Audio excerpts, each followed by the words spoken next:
Hey, what is going on, everyone, and happy Friday! I'm so glad you took your time to spend with me right here today. I am your co-host of the MRB Wrestling Review Show, Mike McRock Wilson. And last night was TNA Impact Wrestling live in Chicago, Illinois. Last night the show kicked off when Hulk Hogan came out and decided to make a fatal four-way match, and the winner would face Bully Ray for the World Heavyweight Championship. It would be Jeff Hardy, Samoa Joe, Kurt Angle, and Magnus. Now, the only thing that was a little off for this fatal four-way match is that Jeff Hardy already has a rematch clause, and I'm a little bit more traditional when it comes to championship matches, and I do believe that sometimes when a champion has a really good run and loses at a pay-per-view or a live show, that they have a rematch clause in their contract for a one-on-one match. So really the only thing that didn't come out well was making a four-way match, but what I do like was that Jeff Hardy won the match, so he does have that rematch for the World Heavyweight Championship. And also, the other good thing that came out of this show last night was that there was hardly any Aces and Eights segments that were actually live in the Impact Zone. I do like the tease that Bully Ray came out and got into the mind of Brooke Hogan. That I didn't mind. And it is because that last week Aces and Eights really dominated the show with about 4, 5, or 6 segments in a 2-hour span on a 2-hour show of TNA Impact Wrestling. And I like that they didn't show up at all this week, because they were very heavy on last week and it was really, really light this week. So I like that, it's fresh. It keeps the show more exciting, more entertaining, and the little tease that Bully Ray did was a nice touch on last night's show. And also, Bully Ray in some exclusive videos described how the Aces and Eights plan came together for a 9-month plan. And this brought me back to when Eric Bischoff was in exclusive videos talking about how the Immoral faction came about during the 10-10-10 saga just a few years ago on TNA. And what came good out of that was that Bully Ray explained step by step how the plan came together for Bully Ray to become World Heavyweight Champ. And now that he is champ, what's he going to do now? Well, he will face Jeff Hardy, but let's see how this title reign will play out, so to speak. And usually in every group there is always a demise. I mean, it's always obvious when there's a group on any wrestling program, where it's WWE or TNA, eventually they will split. But I think the way this is going right now, I don't think it will split up anytime soon. I think this will go on until Bound for Glory, which is like next October, and I think it should continue at least until Bound for Glory, because Bound for Glory is one of those shows that really sets the tone for TNA Impact Wrestling as a company.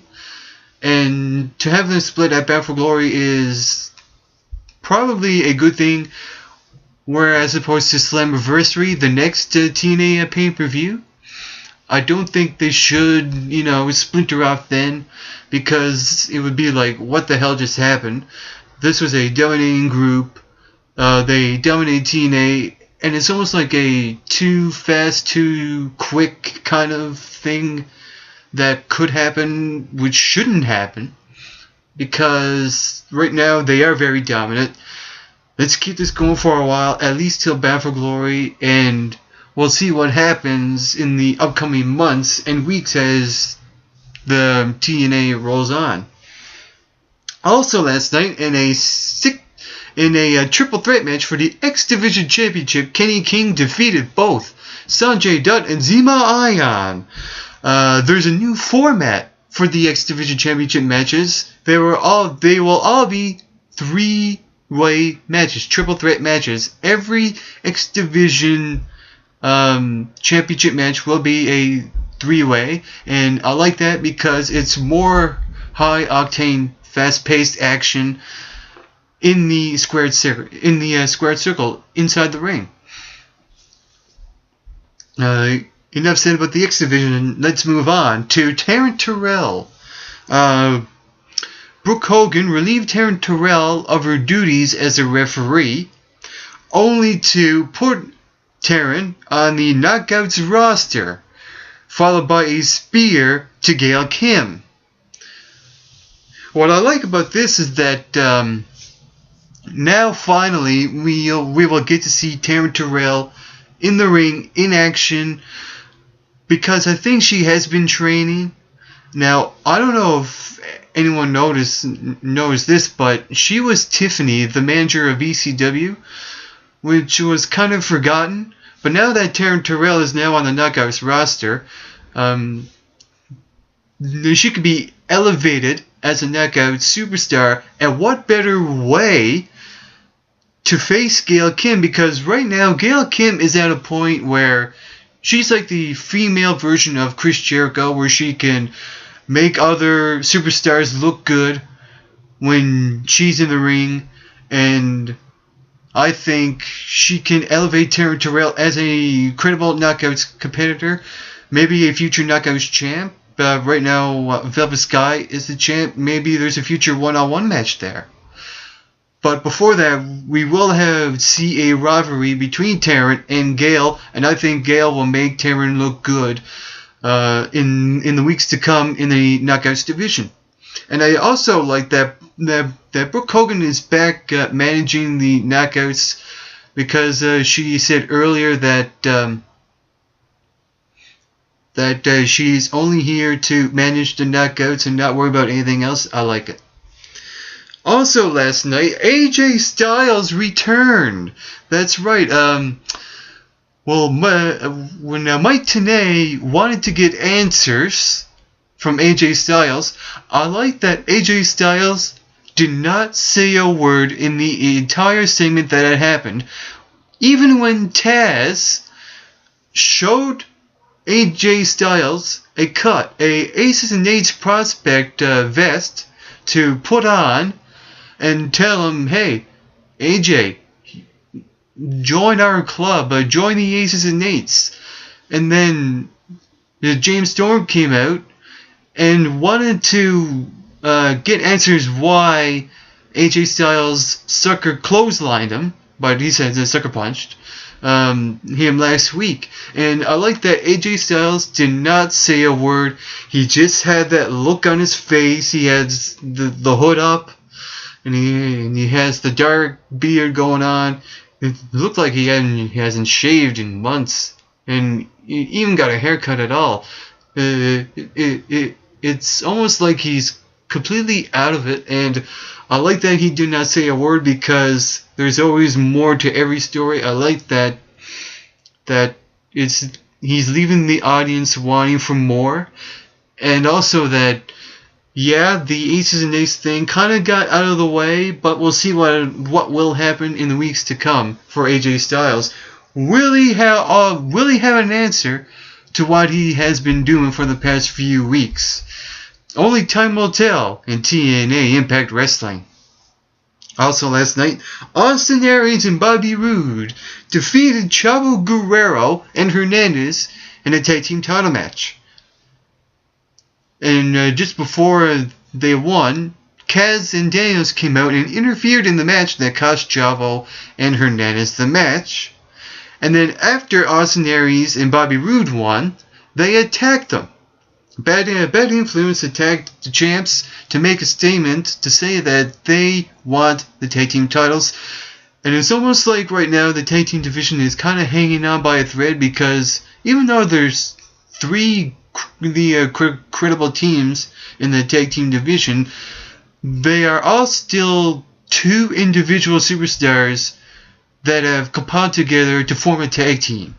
And I think the tag team division sort of needs to be a little bit more rejuvenated right now, because there's no more Receding Machine Guns or Generation Me or any teams like that that really feel like a tag team, even though the champions are the champions. They are on the top of their game right now, and they look really good right now as champs. And I like that they are dirty heels. T-shirts now that come out, and that's their name of their team, Dirty Heels. I like that because it just adds a little bit more to the excitement in their matches. And not only that, in their backstage segments and the way they talk back and forth to each other, kind of like the anti-Daniel Bryan and Kane, it all makes sense because they are dirty heels.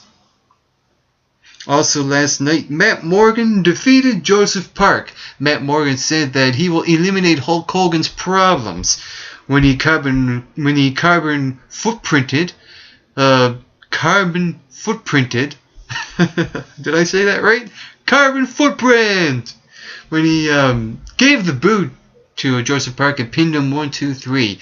And I like that right now Matt Morgan is really on Hulk Hogan's case, even when he has his own problems with the Aces and Eights and Sting. Oh, and poor Sting, right? I mean, Hulk Hogan said, go up to the Raptors for a couple of years. I don't want to see you anymore. I don't think with Hulk Hogan and Sting that anything should happen between the two of them. I think they could just leave it at that, because really no more needs to be said about Hulk and Sting. They've been through it all. This is just another one of those things that they'll have to go through in their career in the storyline perspective. And I like that they're keeping it fresh between Hulk and Sting. And we'll see it goes from here on TNA Impact Wrestling Live. Hopefully more questions will be answered in the weeks to come on TNA Impact Wrestling Live. And they're officially on the road. And I like that because it's evolving the company as a whole right now. That's all the time I have for you right now. I am your co-host of the MRB Show, Mike Big Rock Wilson. Get plenty of rest and always do your best.